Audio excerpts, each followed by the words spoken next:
നമസ്കാരം. Rights India ടിവിയുടെ പുതിയ വീഡിയോയിലേക്ക് ഏവർക്കും സ്വാഗതം.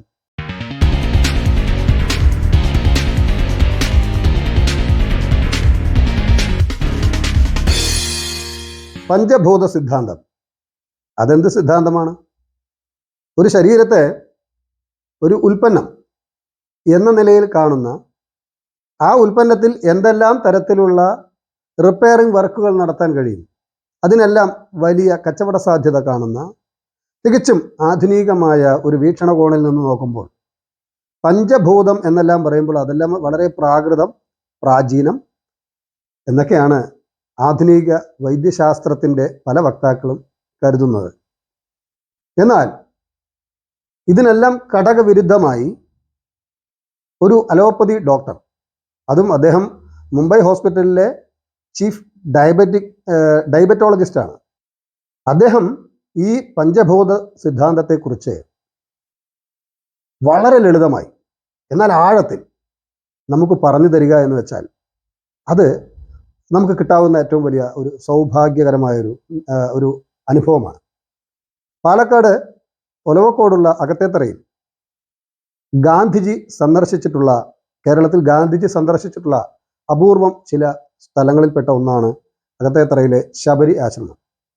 അവിടെ ഗാന്ധിജിയുടെ പ്രപൗത്രൻ കൂടിയായ ഡോക്ടർ ആനന്ദ് ഗോഖാനിയെക്കുറിച്ചാണ് പറയുന്നത്. ഫോർട്ടിഫൈഡ് റൈസുമായി ബന്ധപ്പെട്ട് അദ്ദേഹത്തിൻ്റെ ആശങ്കകൾ പങ്കുവെച്ചുകൊണ്ടുള്ള ഒരു വീഡിയോ കഴിഞ്ഞ ദിവസം നമ്മൾ ചെയ്യുകയുണ്ടായി. അപ്പോൾ അദ്ദേഹം ഈ പഞ്ചഭൂത സിദ്ധാന്തത്തെക്കുറിച്ച് എത്ര മനോഹരമായാണ് വർണ്ണിച്ചിരിക്കുന്നത് എന്നാണ് നമ്മൾ ഈ വീഡിയോയിൽ കാണാൻ പോകുന്നത്. അപ്പോൾ അദ്ദേഹം മഹാത്മജി സന്ദർശിച്ചിട്ടുള്ള ഈ ഒലവക്കോടുള്ള ശബരി ആശ്രമത്തിൽ വരികയും അവിടെ മഹാത്മജിയുടെ ആ പുണ്യസ്പർശമേറ്റ ധ്യാനം ചെയ്തിട്ടുള്ള, അതായത് പ്രാർത്ഥനാലയത്തിലൊക്കെ ഒന്ന് സന്ദർശിക്കുകയും ഈ ഇദ്ദേഹത്തിൻ്റെ വരവിനെ അനുസ്മരിപ്പിക്കുന്നതിനായിട്ട് പുതിയ 2 കേരവൃക്ഷങ്ങൾ നടുകയും ഒക്കെ ചെയ്തിട്ടുള്ള ഒരു വലിയൊരു ചടങ്ങും ഒരു പ്രോഗ്രാമായിരുന്നു അവിടെ. അപ്പോൾ അതിൽ കിട്ടാവുന്നതിൽ വെച്ച് ഏറ്റവും നല്ല സ്പീച്ചുകളിൽ ഒന്നായി മാറിയ ഒരു അനുഭവമാണ് ഇദ്ദേഹത്തിൻ്റെ ഈ വാക്കുകൾ എനിക്ക് സമ്മാനിച്ചത്. കാരണം ഞാൻ പ്രതീക്ഷിച്ചതിലും എത്രയോ മുകളിലായിരുന്നു അദ്ദേഹത്തിൻ്റെ ഓരോ വാക്കുകളും. എന്തൊക്കെ പറഞ്ഞാലും മഹാത്മജിയുടെ കുടുംബത്തിൽ നിന്ന് വരുന്ന ഒരാളാണെങ്കിൽ പോലും അദ്ദേഹം വരുന്നത് ഒരു അലോപ്പതിക് ബാക്ക്ഗ്രൗണ്ടിൽ നിന്നാണ് എന്നുള്ളത് കൊണ്ട് ഈ പഞ്ചഭൂത സിദ്ധാന്തത്തെ ഏതെല്ലാം രീതിയിലാണ് അദ്ദേഹം നോക്കിക്കാണുക എന്നുള്ളതിനെക്കുറിച്ച് ഒരു മുൻവിധി ഉണ്ടായിരുന്നു. എന്നാൽ അതിനെല്ലാം പാടെ തിരുത്തിക്കൊണ്ട് അദ്ദേഹത്തിൻ്റെ ഓരോ വാക്കുകളും ശരിക്കും പറഞ്ഞാൽ ഞാൻ ആസ്വദിക്കുകയായിരുന്നു. പ്രസംഗം ഇംഗ്ലീഷിലാണ്, അദ്ദേഹത്തിൻ്റെ സ്പീച്ച് ഇംഗ്ലീഷിലാണ്. അത് മലയാളീകരിക്കാനായിട്ട് ഒരു ട്രാൻസ്ലേറ്ററുടെയോ അല്ലെങ്കിൽ അതിനെ ഒരു സബ്ടൈറ്റിൽ ചെയ്യാനോ ഉള്ള എന്തെങ്കിലും ഒരു സംവിധാനത്തിനായിട്ട് ഞാൻ വെയിറ്റ് ചെയ്തു. നിർഭാഗ്യവശാൽ അതിന് കഴിയുന്നില്ല. അതുകൊണ്ട് തന്നെ അദ്ദേഹത്തിൻ്റെ പ്രഭാഷണം എന്താണോ അതിനെ അതേ രൂപത്തിൽ ഇംഗ്ലീഷിൽ തന്നെ ഞാനിവിടെ നിങ്ങൾക്ക് മുമ്പിൽ അവതരിപ്പിക്കുകയാണ്. കാരണം അദ്ദേഹത്തിൻ്റെ ആ ഓരോ ഭാഗങ്ങൾ, പ്രസക്ത ഭാഗങ്ങൾ അവിടെ ട്രാൻസ്ലേറ്റ് ചെയ്യുന്നുണ്ടായിരുന്നു. പക്ഷേ അദ്ദേഹത്തിൻ്റെ ഓരോ വാക്കുകളുടെയും അർത്ഥം അതേപടി ഒരു ട്രാൻസ്ലേറ്ററെ കൊണ്ട് നിങ്ങളിലേക്ക് എത്തിക്കാൻ കഴിയില്ല എന്നുള്ള ഒരു സത്യം, ഒരു പ്രായോഗികത അവിടെയുണ്ട്. കാരണം ട്രാൻസ്ലേറ്റർക്കും ചില പരിമിതികളുണ്ട്, സമയത്തിൻ്റെതും അല്ലാത്തതുമായിട്ട്. അപ്പോൾ എന്തായാലും ഇദ്ദേഹത്തിൻ്റെ ഓരോ വാക്കും വളരെ ലളിതമാണ് എന്നുള്ളതിനാൽ ഇംഗ്ലീഷിൽ അത്ര പ്രാവീണ്യമില്ലാത്തവർക്ക് പോലും വ്യക്തമായി മനസ്സിലാക്കാൻ കഴിയും എന്നുള്ള ഒരു പ്രത്യാശയിലാണ് ഞാനിത് നിങ്ങൾക്ക് മുമ്പിലേക്ക് തരുന്നത്. കാരണം ഞാനും ഇംഗ്ലീഷിൽ അത്ര പ്രാവീണ്യമുള്ള ആളല്ല. പക്ഷെ എനിക്ക് അദ്ദേഹത്തിൻ്റെ ഓരോ വാക്കും ആസ്വദിക്കാൻ കഴിഞ്ഞുവെങ്കിൽ തീർച്ചയായും നിങ്ങൾ ഓരോരുത്തർക്കും അതിന് കഴിയുമെന്നുള്ള ഒരു ധൈര്യമാണ് ഇങ്ങനൊരു വീഡിയോ അവതരിപ്പിക്കാൻ എന്നെ പ്രേരിപ്പിക്കുന്നത്. മാത്രമല്ല, ഞാനൊരു കാര്യം പറയുകയാണ്. നിങ്ങൾക്ക് ഈ വീഡിയോ ഇഷ്ടമായാൽ, ഈ വീഡിയോയിൽ അദ്ദേഹം പറയുന്ന വാക്കുകൾ യഥാർത്ഥമായി നിങ്ങൾക്ക് ഫീൽ ചെയ്താൽ, ഇത് പരമാവധി ആളുകളിലേക്ക് ഈ വീഡിയോ ഷെയർ ചെയ്യണമെന്ന് ഞാൻ റിക്വസ്റ്റ് ചെയ്യുകയാണ്. കാരണം അലോപ്പതിക് ബാക്ക്ഗ്രൗണ്ടിൽ നിന്നും, അല്ലെങ്കിൽ അലോപ്പതിയുടെ തന്നെ ഒരു ഡോക്ടറായിട്ടുള്ള ഒരു വ്യക്തി, നമ്മുടെ കാലങ്ങളായി നമ്മുടെ നാട്ടിൽ പ്രചരിക്കുന്ന, നമ്മുടെ നാട്ടിൻ്റെ തന്നെ സ്വന്തം വൈദ്യശാസ്ത്ര ശാഖയായിട്ടുള്ള ആയുർവേദത്തിൻ്റെ കാതലായിട്ടുള്ള ഒരു തത്വമാണ് പഞ്ചഭൂത സിദ്ധാന്തം എന്നുള്ളത്. അത് പ്രകൃതി ജീവനം അല്ലെങ്കിൽ പ്രകൃതി ചികിത്സ അടക്കമുള്ള നിരവധി വൈദ്യശാസ്ത്ര ശാഖകൾ അംഗീകരിക്കുന്നുണ്ട്. എന്നാൽ ഒരു പരിധിവരെ അലോപ്പതി പഠിച്ചിട്ടുള്ള അലോപ്പതി വിഭാഗത്തിലെ പല ഡോക്ടർമാരും അത് അംഗീകരിക്കുന്നില്ല. അതുകൊണ്ട് തന്നെ അലോപ്പതിയുടെ തന്നെ ഒരു ഡോക്ടറായിട്ടുള്ള ഇദ്ദേഹം ഇതിനെക്കുറിച്ച് ഇത്ര മനോഹരമായി വർണ്ണിക്കുന്ന ഈ വീഡിയോ ദയവ് ചെയ്തൊരു റെഫറൽ വീഡിയോ ആയിട്ടെങ്കിലും നിങ്ങൾ ഓരോരുത്തരും കാണണം. നിങ്ങളുടെ സ്വന്തം ശേഖരത്തിൽ സൂക്ഷിച്ചു വെക്കണം. പരമാവധി ആളുകളിലേക്ക് അത് പകർന്നു നൽകണമെന്നുള്ള ഒരു റിക്വസ്റ്റ് വെച്ചുകൊണ്ട് ഈ വീഡിയോ നമുക്കൊന്ന് കാണാം. കഴിയുന്നത്ര നമ്മുടെ ജീവിതത്തിൽ അത് പകർത്താം. ആരോഗ്യത്തോടു കൂടി ജീവിക്കുവാൻ നമുക്കും നമ്മുടെ വരുന്ന തലമുറകൾക്കും കഴിയുമാറാകട്ടെ. വീഡിയോയിലേക്ക് കടക്കാം. ബോംബെ ഹോസ്പിറ്റലിലെ ഡയബറ്റോളജിസ്റ്റാണ് അദ്ദേഹം എന്നറിയാമല്ലോ. പ്രകൃതി ചികിത്സയിൽ എനിക്ക് ചില സംശയങ്ങൾ അല്ലെങ്കിൽ ഉത്തരം മുട്ടുന്ന ഘട്ടങ്ങൾ വരുമ്പോൾ ഞാൻ സൗമ്യയൊക്കെ ഞങ്ങൾ ആശ്രയിക്കുന്ന ഒരു ഉപദേഷ്ടാവ് കൂടിയാണ്. കൺസൾട്ടേഷൻ വി ആക്ച്വലി വളരെ കൃത്യമായ ഒരു കാഴ്ചപ്പാട് ആരോഗ്യത്തെക്കുറിച്ച്, രോഗങ്ങളെക്കുറിച്ച്, ചികിത്സാരംഗത്ത് പ്രകൃതി രീതികളെക്കുറിച്ച്, പ്രകൃതി ചികിത്സയുടെ സാധ്യതകളെക്കുറിച്ച്, അതിൻ്റെ പരിമിതികളെക്കുറിച്ചൊക്കെ വളരെ കൃത്യമായ ധാരണയുള്ള ഒരാളെന്ന നിലയ്ക്ക് അദ്ദേഹത്തിൻ്റെ പ്രഭാഷണം അത് ഓരോ പ്രാവശ്യം കേൾക്കുമ്പോഴും കൂടുതൽ അർത്ഥതലങ്ങൾ അതിൽ വരുന്നത് എനിക്ക് മനസ്സിലാക്കാൻ സാധിക്കുന്നുണ്ട്. അപ്പോൾ ഒരിക്കൽ കൂടെ എല്ലാവരുടെയും പേരിൽ അദ്ദേഹത്തെ പ്രഭാഷണത്തിനായി ക്ഷണിക്കുന്നു. So we all are lucky to have you here with us, and it's our time to listen you. Thank you. Please sir.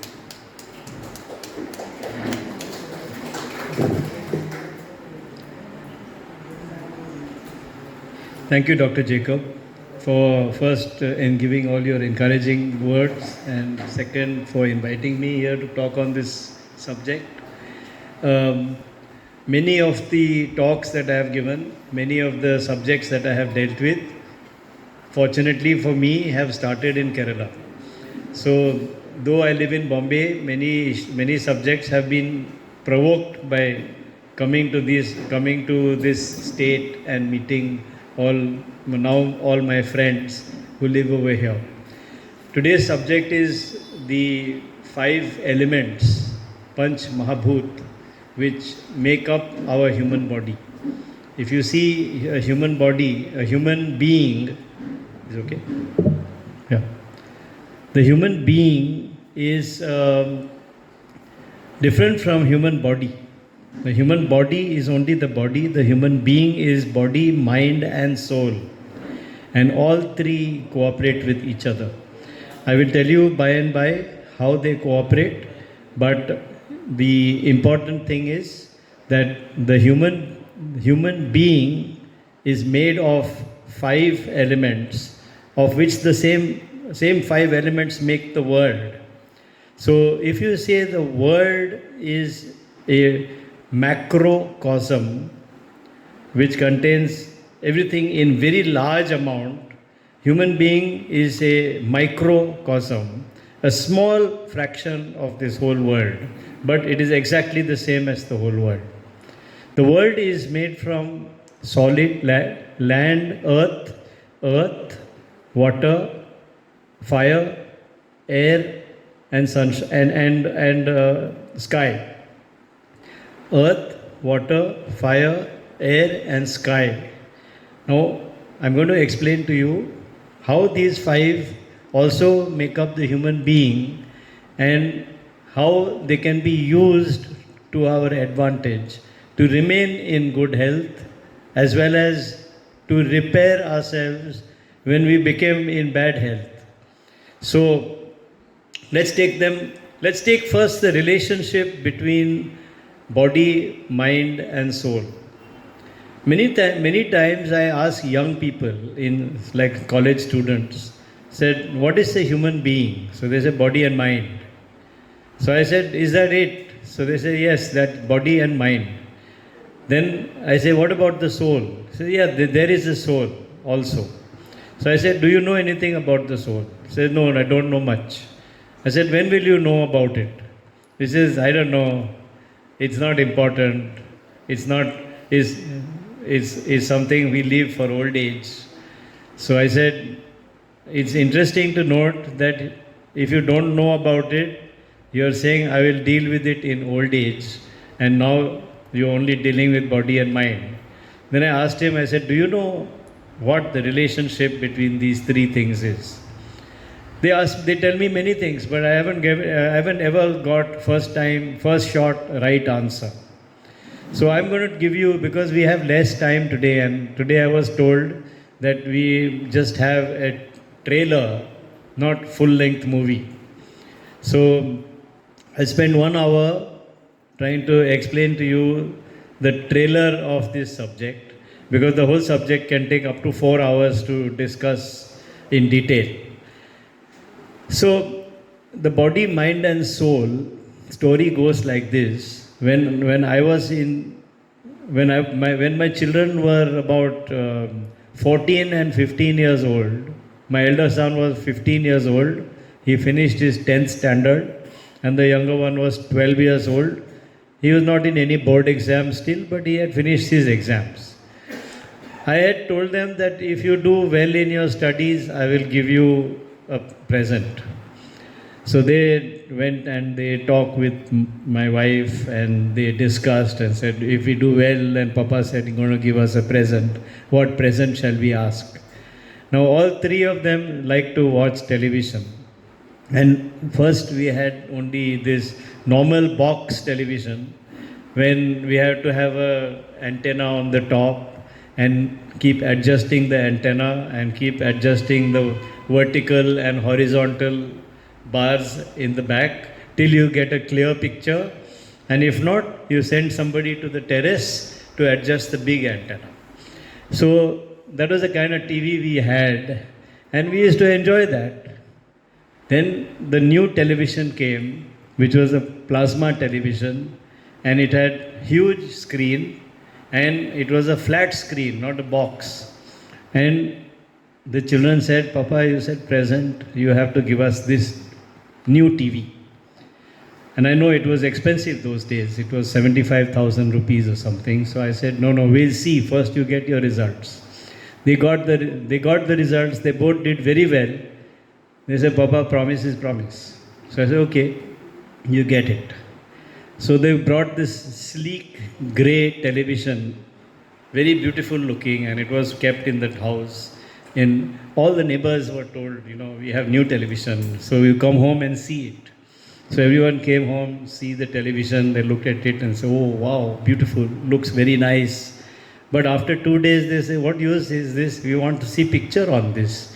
So then we got the set-top box and got a cable operator to come and fit the cable. And once the television connected to the cable, suddenly the television came to life. And you can see the picture in complete clarity. You feel like you can just walk into the picture. And sound is coming from all sides. Quadraphonic sound system. And everyone sat down to watch this. Colors were looking so perfect. After black and white television, suddenly you see color television. It feels really good. So my son was holding the remote control. And we put on first channel. 10 seconds later, second channel. 2 seconds later, third channel, fourth channel, fifth channel, sixth channel, and went on. I'm seeing that before I can see what is on the screen, the channel has changed. And I asked him after some time, I said, what are you doing? Why are you changing the channel so much? He said, Papa, boring. Papa, this is a boring program. Papa, this is no good. There's no storyline. There's no this, there's no that. Finally, he came to National Geographic, and they were showing how a tiger hunts for his food. And he stopped changing the channel. And he started looking at it. And for 1 hour, he watched that full film on how a tiger chases his other animal to catch the animal. And he was completely spellbound because he didn't know only that anything else is there. So I was watching this. I was a little busy with my other work, so I was not watching the movie, but I was watching the children. And at that time, I suddenly realized that this happening in front of me is the connection between body, mind, and soul. The television is the body, very sleek, perfect engineering, very handsome looking, and very attractive. But till you connect it to set top box and electricity and it has some connection with the satellite, that body has no life in it. And then the electricity starts and suddenly there is life in it. So all the electricity, like from the satellite station, from the television tower and all their wiring, they send electromagnetic waves and the waves are caught by our antenna. The antenna translated to electrical energy and the electrical energy in the television convert to light energy and then we can see it. All that electricity, all the wires, connections, junctions are equal to the mind. But the program that is transmitted by the satellite TV and the program that we are watching is the soul. You can have a beautiful body with a beautiful mind, but a dead soul, no program, then it's of no use. No one watches it. Or a soul which has no interest value, no use to anybody, then it's not going to be appreciated by someone looking at it. And if the soul has a program which is beautiful, which is useful, which is history making, then that program transmitted by the best of electrical apparatus to your house, to your physical television, can hold your attention non-stop. And this is exactly what happens, that young people, they have excellent body, excellent mind, but no soul. There's no program in their life.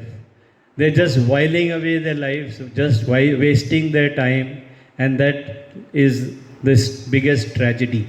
But when the body is beautiful and the mind is beautiful, if there is a soul program, and if that program can be transmitted, that person can make history, because he is all three faculties working 10 on 10.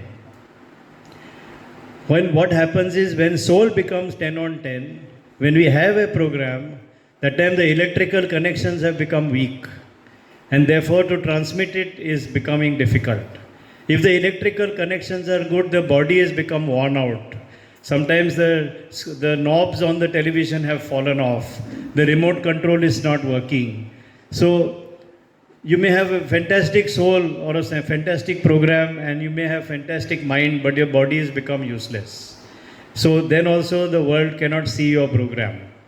Therefore, it's important that we have body, mind and soul all synchronized, all trained, and all doing their job perfectly.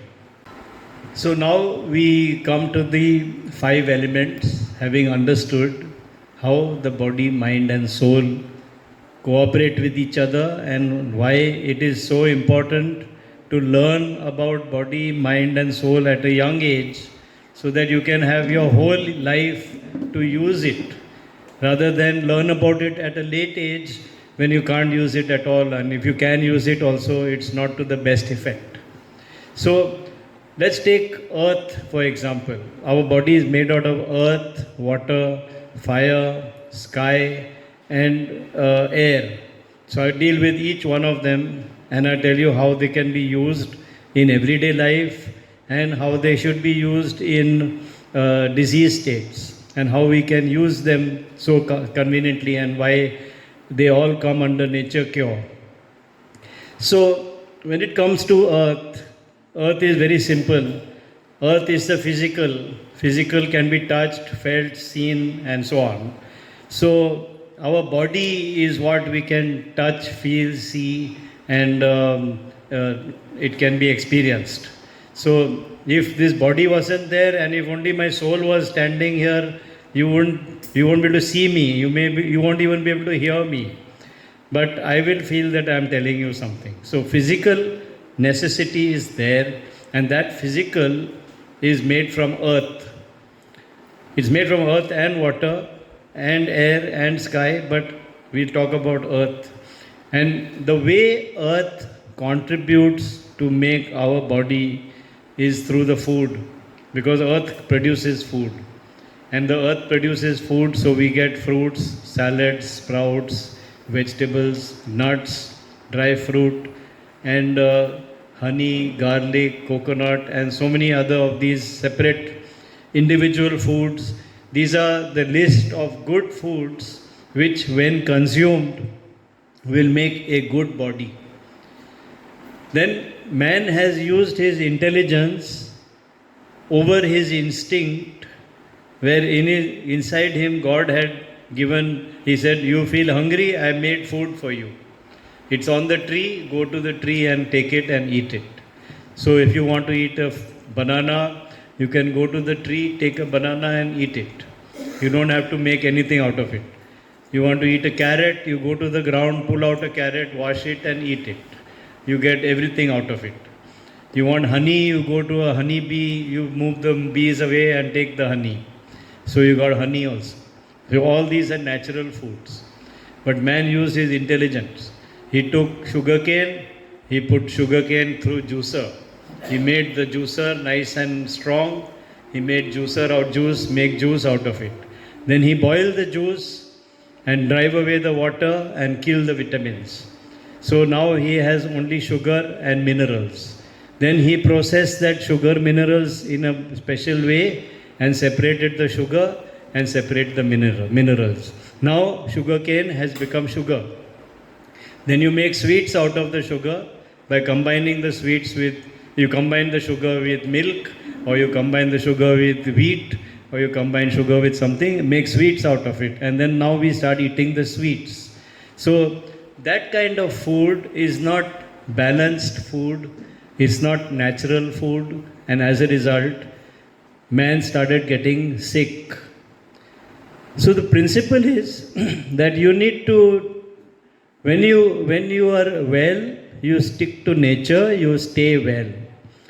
If you don't stick to nature and you move away, you will fall sick sooner or later. When you fall sick, you have to again revert to nature if you want to really heal. So we'll talk more about that later. But the earth creates our food, and if you have to decide what food to eat, then you have to know two things. One is the rules of eating. There are rules of eating. If you know the rules, you can eat perfectly. You don't need help from anyone. The first rule is eat according to appetite. You have appetite which tells you you're hungry or not hungry. If you're hungry, you eat. If you're not hungry, you don't eat. If you're sharper, then you can tell, I am hungry to eat something sweet, or I am hungry to eat something salty. Because your body is lacking in salt, you get a craving to eat something salty, and you reach out for something salty, you eat it, and you feel satisfied. So, we all have to learn to recognize appetite. If you don't recognize appetite and you only recognize the watch, then you say 1 o'clock is lunch time, I eat 3 chapatis and rice and dal and vegetable every day, so I'll eat that every day. Today I am hungry, tomorrow I am not hungry, but whether hungry or not hungry, you eat 3 chapatis and rice. Then the day you are hungry, 3 chapatis will be too little, and the day you are not hungry, even 1 chapati may be too much. When that day all the food which you put in your stomach will ferment, become poison and make you fall sick. So eat according to appetite is the first rule. The second rule is drink according to thirst. When you are thirsty, you drink water. And drink water enough to quench your thirst. If you pay attention to your water, I will talk about it in the water chapter, but water, drink according to thirst is the second rule. The third rule is have small, frequent feeds. Don't eat too much at one time. Because when you eat too much at one time, all may be very good on the plate. But when it goes in, half the food is digested, half the food is spoiled. Then the spoiled food has to be thrown out, for which the body has to spend energy. So when the body has to spend energy to throw it out, there's no profit. And you eat 100%, 50% is bad food, it got spoiled, 50% gave you energy. From 50%, 30% energy was used to throw out the 50% that turned bad. Your net profit is only 20%. But if you eat half of that food, you ate only 50%, there is nothing to throw out, so full 50% is yours. So you reduce the quantity to half, but you increase the energy to 2.5 times. And therefore, it's important for you to eat many times less. That is giving you 100% energy. If you eat too much at one time and don't eat for a long time, then your body can't handle it. So that's the third rule, eat small, frequent feeds. The fourth rule is when you eat cooked food, rice, dal, vegetables, if they are cooked, when you eat cooked food, it is important to eat raw food, salad. Raw food, tomato, cucumber, carrots, cabbage and beetroot and so on. Because when you cook food, vitamins are destroyed and salads have more vitamins which they can share with the cooked food. So you want to balance your meal, then you have to have cooked food with salads. That is the rule for balanced eating. And the fifth rule is you must eat fruit. You must eat fruit, and I'm saying this to an audience in Kerala who loves to have a banana with the lunch. Now, when you eat fruit at separate time, not with the food. Because when you eat with the food, when the other food is digesting, the fruit is getting fermented. And when the fruit gets fermented, by the time the fruit reaches the place where it is digested, it has already turned into alcohol. It has got turned into gas and alcohol or acid. And that alcohol or acid then makes you feel sick. It doesn't give you the energy. So if you eat fruit separate time, at least 1 to 2 hours away from any other food before or after. That is the scientific way of eating fruit. There are cultural ways of eating fruit like milkshakes and ice creams with fruit in it and custard puddings with fruit in it and apple pies with apple in it, but that is not scientific. So these are the 5 rules how to eat food. The second part is, you want translation at this stage or after the second part?